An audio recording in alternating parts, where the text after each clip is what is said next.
అది ఉత్తరప్రదేశ్లోని ఒక నగరం. అక్కడ ఒక ఇంట్లో మౌనిక అనే ఒక మహిళ నివసిస్తూ ఉండేది. ఆమెకు పెళ్ళయింది. తన భర్తను ఎంతో ప్రేమించి పెళ్లి చేసుకుంది. తన భర్తతో తన ఇష్టమైన ఇంట్లో ఆనందంగా జీవించేది. మౌనిక భర్త తనని చాలా బాగా చూసుకునేవాడు. అలాగే మౌనికకి నవీన్ అంటే చాలా ఇష్టం.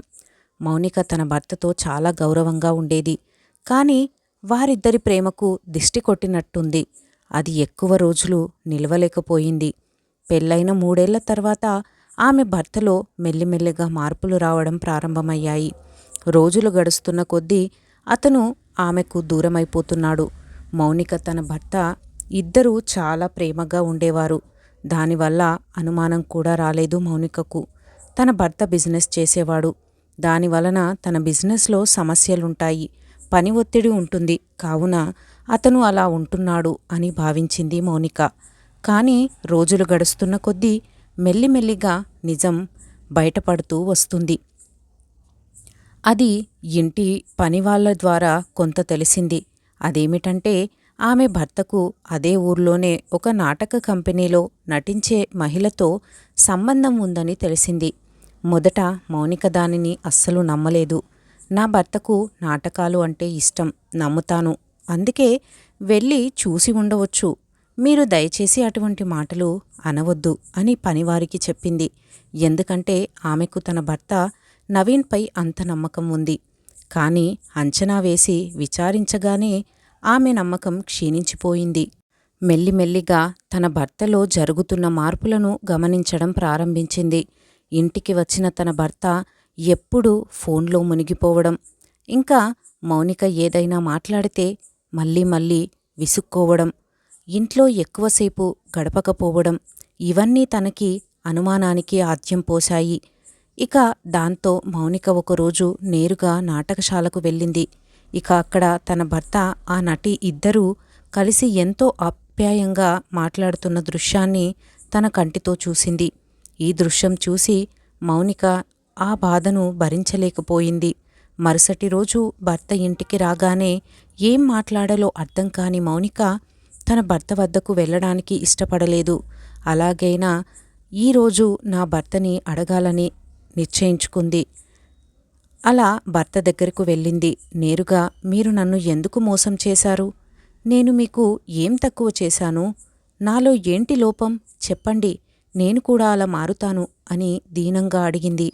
ఆ మాటలు వింటున్న భర్త చికాకుగా ఒక్క మాట మాత్రమే అన్నాడు. నువ్వు అసలు కనీసం ఆ అమ్మాయి పాదాల దుమ్ముకు కూడా సరిపోలేవు. అంతే, అంతకన్నా మరో మాట కూడా చెప్పలేదు. ఈ సంఘటన తర్వాత భర్త అయోమయంలో పడ్డాడు. మౌనిక ఈ విషయం కుటుంబ సభ్యులకు చెప్పి ఉంటుందా అనుకున్నాడు. వాళ్ళు దీనిని అంగీకరించరని అతనికి తెలుసు. తన వ్యాపారం, కుటుంబ సంపద అన్నీ కోల్పోయే ప్రమాదం ఉందని అనిపించింది. కాబట్టి అతను పెద్ద మొత్తంలో డబ్బు తీసుకొని తన ప్రేయసిని పిలిచి ఆ ఊరి నుంచి పారిపోయాడు. కొత్త ఊర్లో వ్యాపారం ప్రారంభించాడు. తన ప్రేయసి శాంతితో కలిసి జీవనం సాగించడం మొదలుపెట్టాడు. మౌనిక ఈ వార్త విన్న వెంటనే గుండెలు పగిలేలా రోధించింది. ఎందుకంటే తన భర్త తనని నిర్దాక్షిణ్యంగా ఒంటరిగా వదిలేసి వెళ్ళిపోయాడు. తన ప్రేమ ఓడిపోయింది. తన భర్త కోసం నిర్మించిన జీవితం ఒక్కసారిగా శూన్యమయ్యింది. 2 వారాల పాటు తినకుండా, సరిగ్గా నిద్రపోకుండా ఒక గదిలోనే ఉండిపోయింది మౌనిక. ఈ 2 వారాల అనంతరం మౌనిక ఒక నిర్ణయం తీసుకుంది.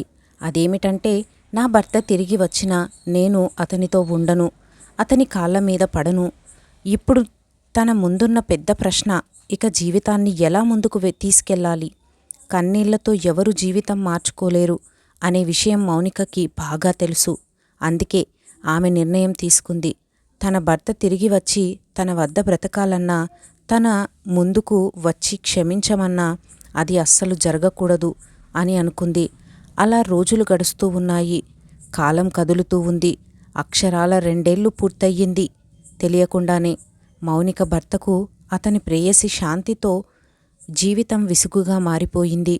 2 సంవత్సరాలుగా కుటుంబ వ్యాపారాన్ని చూసుకుంటూ ఉన్న అతను కొత్త ఊర్లో జీవించేందుకు ఇబ్బంది పడ్డాడు. ఇక శాంతి విషయానికొస్తే జీవితం చాలా బోరుగా మారిపోయింది. ఇక రోజులు గడుస్తూ ఉన్నాయి. వారిద్దరూ మానసికంగా అల్లకల్లోలంగా మారిపోయారు. వారి మధ్య విసుగు ఇంకా గొడవలు పెరిగాయి. దాంతో వారిద్దరూ ఎంతో తొందరగా కలిసిపోయారో అలాగే అంతే తొందరగా ఒక నిర్ణయం తీసుకున్నారు. అదేమిటంటే ఈ జీవితం ముగిద్దాం అని. కానీ నవీన్కి తెలుసు తను తన భార్యను కాదని శాంతిని తీసుకొని వచ్చిన తర్వాత కాదని విడిపోతే అందరూ నవ్వుకుంటారని కాంప్రమైజ్ అయ్యాడు. దాంతో శాంతితో ఇలా చెప్పాడు, మనమిద్దరం తిరిగి పాత ఊర్లోకి వెళ్ళి కొత్త జీవితాన్ని మొదలు పెడదాం అని నిర్ణయించుకున్నారు. మౌనిక భర్తకు తన భార్య తిరిగి తనను అంగీకరిస్తుందని గట్టి నమ్మకం ఉంది. అలాగే శాంతికి కూడా తిరిగి తన పాత నాటక కంపెనీ తిరిగి తనను ఒప్పుకుంటుందేమో అన్న ఆశ కూడా ఉంది. ఈ ఆశతో ఇద్దరు ఊరికి తిరిగి వచ్చారు. కానీ ఊరికి తిరిగి వచ్చిన తర్వాత వాళ్ళు ఊహించినట్లుగా ఏమీ జరగలేదు. అక్కడ వాళ్ళకి ఊహించని సంఘటనలు ఎదురయ్యాయి. షాక్కి గురయ్యారు. ఎందుకంటే మౌనిక అక్కడ లేకపోవడం భర్తకు ఆశ్చర్యంగా అనిపించింది. ఇక శాంతి విషయానికొస్తే తనకు అవకాశం లభించలేదు. ఎక్కడ చూసినా ఓ ప్రకటన బోర్డు వారి జీవితాన్ని పూర్తిగా కుదిపేసింది. ఆ బోర్డులో ఎవరి ముఖం ఉందో తెలుసా? మౌనిక. అవును, ఇదే మౌనిక. తన భర్త త్యాజించిన మౌనిక. ఇదే మౌనిక. శాంతి ఒకప్పుడు అగ్రనటి అయిన నాటక సంస్థలు ఇప్పుడు అగ్రతారగా వెలిగిపోతున్న మౌనిక. ఇంతకీ ఈ 2 ఏళ్లలో ఏమైందంటే మౌనికకి ఏ పనైనా చేసుకోవచ్చన్న సంగతి తెలియదు. కానీ నాటకాలు ఆమెను ఆకర్షించాయి. నాటకాలు చూస్తూ ఉంటే తనకు పాటలు పాడడం వస్తుందని అర్థమయ్యింది. అలాగే నటించగలనని తెలిసింది. ఒంటిలో ఉన్న వైరాగ్యం ఆమెను నాటకాల్లో నటించేలా చేసింది. మొదటి 6 నెలలు ఎవరికీ తెలియకుండా పాటలు పాడుతూ వేషాలు మారుస్తూ నటిస్తూ ఉండేది మౌనిక. కానీ ఈ విషయం ఆమె కుటుంబానికి తెలిసినప్పుడు వారు తీవ్రంగా వ్యతిరేకించారు. అందుకే ఆమె ఇంటిని వదిలి బయటకు వచ్చి ఒక చిన్న ఇల్లు అద్దెకు తీసుకొని ఉండసాగింది. తన సమయాన్ని పూర్తిగా వినియోగించి గౌరవంగా నటిస్తూ ప్రజల్లో మంచి పేరు తెచ్చుకుంది. ఇప్పుడు మౌనిక ఒక ప్రముఖ నటి. ఆమె తన కన్నీళ్లను తన బలంగా మార్చుకుంది. అదే బలాన్ని చూసి ఆమెను చిన్నచూపు చూసిన భర్త శాంతి ఇద్దరూ ఆశ్చర్యంతో నిలబడ్డారు. మౌనిక జీవితం వారి దగ్గర ఒక బలమైన సందేశాన్ని ఇచ్చింది. నా కన్నీళ్లు నా బలం, నన్ను కించపరిచిన వారికి ఇదే సమాధానం అని సమాధానం ఇచ్చింది. Thank you friends. ఈ స్టోరీ కనుక మీకు నచ్చినట్లయితే తప్పకుండా సబ్స్క్రైబ్ చేసుకోండి. అలాగే లైక్ చేయండి, షేర్ చేయండి. Thank you for watching.